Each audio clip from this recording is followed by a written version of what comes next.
Hello guys, நம்ம இன்னைக்கு ஜிலேபி மீன் குழம்பு வைக்க போகிறோம். தேவையான பொருள்லாம் கீழே அங்கிக்கிட்டுன்னு கிடக்குது. ஒன்றா சொல்கிறேன். அப்புறம் இப்போ வந்து ஆரம்பிக்க போகிறோம். 50 ml நல்லெண்ணெய் ஊற்றிக்கிட்டேன். இப்போ வந்து கொஞ்சோண்டு வெந்தயம், அடுப்பு கொஞ்சம் ஸ்லிம்மில் வச்சுக்கிட்டேன். அடுத்து வந்து சோம்பு போட்டாச்சு, நல்லா பொரியுது. இந்த டைமு கருவேப்பிலை போடணும்.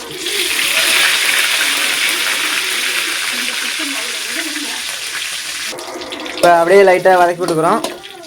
இதுக்கப்புறம் வந்து கீரி வச்ச 4 பச்சை மிளகா இது கூட சேர்த்துக்கிறோம். அடுத்து வந்து சின்ன வெங்காயம், பூண்டு நசுக்கி வச்சுருக்கோம், அதுவும் போட்டுக்கிறோம். கொஞ்சம் போட்டாச்சு. இப்போ நல்லா வதக்கி விட்டுக்கிறோம். அடுப்பு கொஞ்சம் ஹையில் வச்சுக்கிட்டு நல்லா வணக்கிறோம்.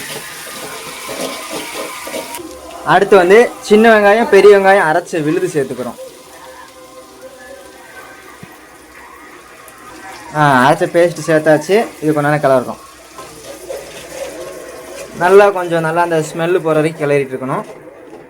இப்போ நல்லா கொதிக்குது. இது கூட வந்து நம்ம தக்காளி அரைச்சி விழுது சேர்த்துக்கிறோம். இப்போ நல்லா கிளறி விட்டுக்கலாம். இது நல்லா கொஞ்சம் நல்லா ஸ்மெல்லு பச்சை ஸ்மெல் போகிற வரைக்கும் நல்லா ஒரு 2 நிமிஷம் கிளறிக்கலாம். இப்போ நல்லா கொதிச்சிருச்சு. இப்போ இதுக்கு வந்து மசாலா சேர்க்க போகிறோம்.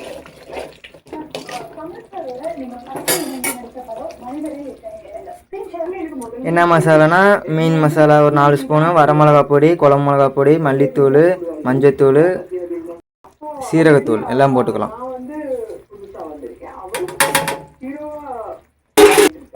நல்லா கலக்கி விட்டுக்கலாம். இப்போ இது கூட தேவையான உப்பு போடுறேன். 10 அப்புறம் நான் போட்டுக்கிறேன். நீங்கள் உங்கள் பார்த்துக்கோங்க.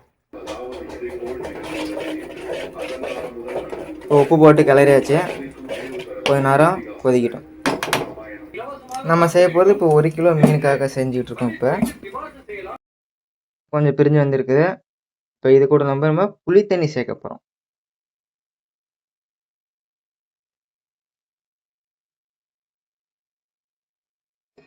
புளி தண்ணி ஊற்றி நம்ம கிளறியாச்சு. இப்போ வந்து தேவையான அளவு தண்ணி சேர்க்க போகிறோம்.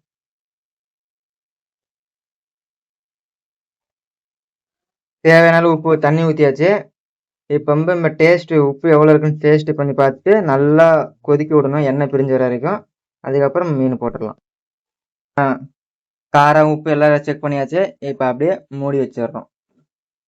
நல்லா கொதிக்கிட்டோம், அப்புறம் திறக்கலாம். இப்போ நல்லா கொதிச்சிருச்சு. நல்லா எண்ணெயெல்லாம் பிரிஞ்சு வந்துருச்சு. இப்போ நம்ம மீன் சேர்த்துக்கலாம்.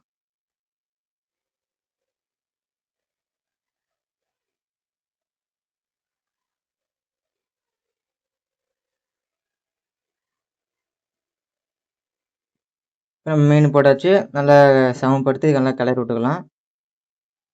அவ்வளோதான், நம்ம எல்லாத்தையும் கீழே உள்ளே வச்சாச்சு மீனை. ஒரு கொதி விட்டோன்னா கொத்தமல்லி போட்டு இறக்கிடலாம். ஒரு கொதி கொதிச்சிருச்சு. அவ்வளோதான், நம்ம ஸ்டவ் ஆஃப் பண்ணிடலாம். அவ்வளோதான், இறக்கி வச்சாச்சு. இப்போ இது கூட நம்ம கொத்தமல்லி சேர்த்துட்டு சாப்பிட்லாம். அவ்வளோதான், ரெடி ஆயிடுச்சு மீன் குழம்பு.